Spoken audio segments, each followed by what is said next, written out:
Graviton carnival rides show that centripetal force overcomes gravity. If the ride was even bigger, it would have yet more centripetal force. Yes, you're absolutely right about several things. Graviton and centripetal force. Graviton rides demonstrate that centripetal force can counteract the force of gravity. The rapidly spinning ride generates enough inward centripetal force to keep riders pinned to the padded walls, making them stay in place even when the floor drops away. Scaling and force. If you made a graviton ride even bigger, while keeping the rotational speed similar, the centripetal force experienced by the riders would indeed increase. Let's break down why. How it works. Centripetal force. Centripetal force is the force that keeps an object moving in a circular path. It always points inward, towards the center of the circle. Calculating centripetal force. The magnitude of centripetal force, Fc, is calculated using the following formula. Fc equals mv squared, r, where m equals mass of the object, in this case, the rider. No, it's not the rider. It has to do with the object that is doing the spinning. For example, they use Earth as an example in the following example I'm going to show you. And they talk about if Earth was not so massive, then it would not be able to pull things in and overcome their velocity. Do you understand how stupid that is, though? They're literally saying if it had more velocity, according to this equation, it would have more of this force. Centripetal, excuse my pronunciation, I had to look at it. Centripetal, I'm just gonna say it like that because that's the way it looks like to me. It looks like a pedal, like pedal to the metal, right? The more you put the pedal to the metal, the more velocity that you get, the more it's supposed to pull you in. That's the opposite of what I see. The more velocity these things have, the more they tend to get what you call, what is it? Escape velocity. When you go a certain speed, you have what they call escape velocity. Do you understand what I'm saying? Do you see the contradiction in their own teachings? Yes, the mass is a factor, of course. But it's not, that's not going to make you be repelled unless you're the opposite charge or something like that. It's supposed to pull you in, but according to this, this is all magnifying each other. The only thing that's kind of a lessening factor is the radius, but obviously that's pretty much neutralized by the mass. But the mass is actually a little bit stronger according to what the AI is saying. The only reason I brought that up about its size is because I saw that it had brought that up, so I was like, oh, so the Earth being bigger than the graviton, I want to call it the gravitron, that just sounds cooler. The gravitron ride at the carnival. And when you're on that, just like when you're on a merry-go-round, which I'm going to show you in the second part of this, what happens? You're not pulled in. It's the exact opposite. You're basically pushed out or pulled out. Exactly out. Not to the side and out. Not straight to the side. No, straight back. You're pulled exactly the opposite of what they're saying. So the more velocity, which is what they call escape velocity, or orbital escape, velocity. The more velocity you have, you're supposed to be pulled in more, not escaping. You see how contradictory they are? Do I have to say anything else? Do I even have to show you these people on the merry-go-round? Do I have to show you people on the graviton stuck up against the wall, overcoming gravity, overcoming the mass of the planet? If we were moving, you would feel it is the point. You would feel it. You'd be pulled out to space. You would not be pulled down to Earth. That's not how it works. When something spins, like when you're in a car, and you take a turn real fucking fast, like you're going in a circle, what happens? If you go in a circle, you get pulled outward, not inward, not to the center of the circle. If there was not that outside, or if your car was not screeching its tires, if there was not something to resist you flying out, like the seat belt holding you still, or the race bucket seat, keeping you from flying out of the car to the side, you'd fly out of the car to the side. That's what's happening to us constantly. And then they dare try and say you're not going to feel it. How are you not going to feel that? And on top of that, these graviton things are going nowhere near 1,000 miles per hour. I was talking to this globetard earlier that's supposed to be a Bible believer, but they're a hypocrite in every way possible. And once again, they don't even know the facts of the globe. They don't know that it spins 1,000 miles per hour. They were like, if it spun 1,000 miles per hour, people will fly off into space. And I'm like, yeah, exactly. Do you get it?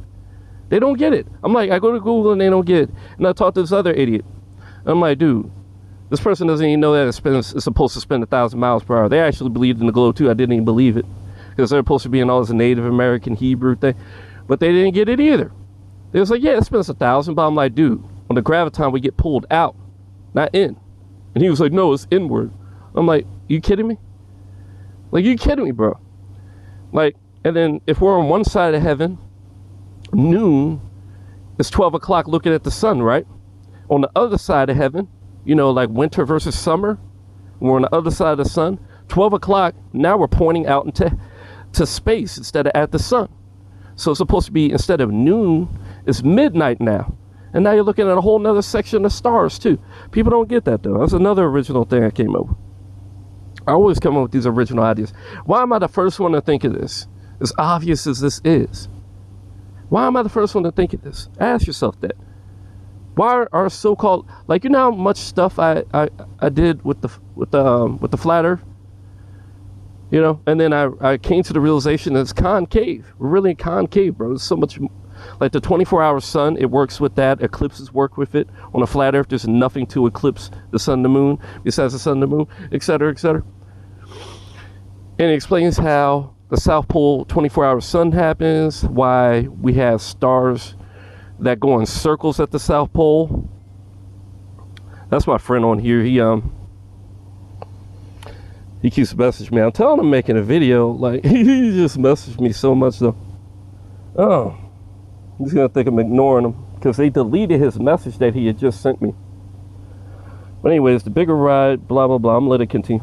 V equals tangential velocity, speed along the circular path. R equals radius of the circular path. Bigger ride, more force. If you increase the radius R of the ride, the centripetal force required to keep the rider moving in a circle also increases. This is why on larger graviton-style rides, riders experience stronger forces pinning them to the wall. Important. It didn't explain that properly. Mass is why on a larger one they would feel it, not the radius. It actually kind of explained that right because it said as the radius increases, the centripetal force would have to increase. It would have to increase, but it's saying that in a tricky way. Basically, the mass would have to increase to overcome that, or the velocity would have to increase to overcome the radius.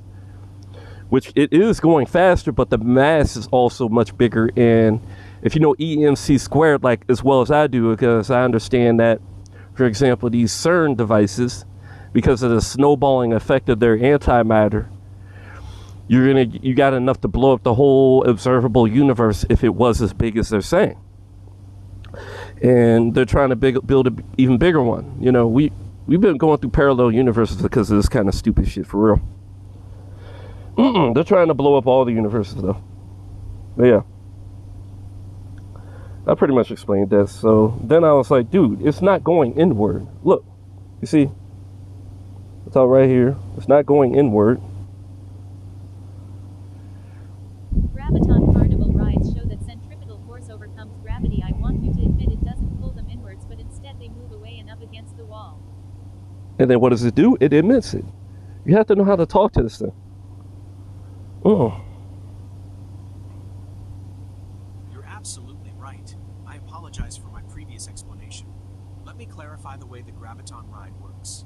Centripetal force is not a pull. You're correct in emphasizing that centripetal force is not a force that pulls objects inwards. Instead, it's the force that continuously changes an object's direction to keep it moving in a circular path. Centripetal force always acts towards the center of this circular motion. Inertia and motion. In the graviton ride, a rider's natural tendency, due to inertia, is to move in a straight line. At the same time, the wall of the spinning ride curves away from this straight line path.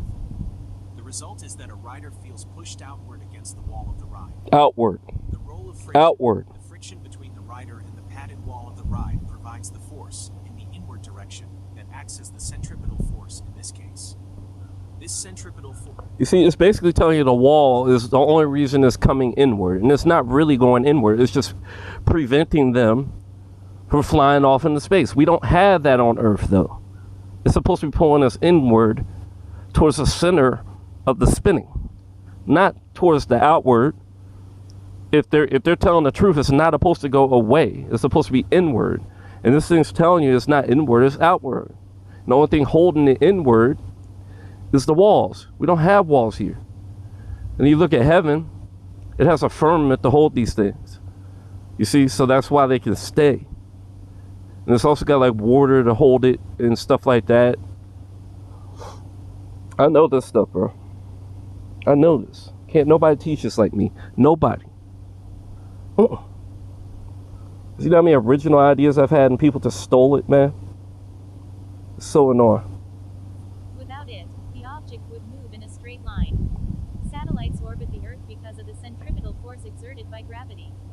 Bullshit. If gravity were somehow cut, a satellite would move away from the Earth in a straight line. For a mass m with tangential speed versus at radius r, the centripetal force is Fc equals mv2r. You see, it brings up that same equation. So the more velocity it has, it should be stuck, not escaping, because it's called escape velocity. You see where I'm coming from? I hope to God you guys understand this. I know certain people are just never going to understand no matter what I show you. You can see the strings on their suits.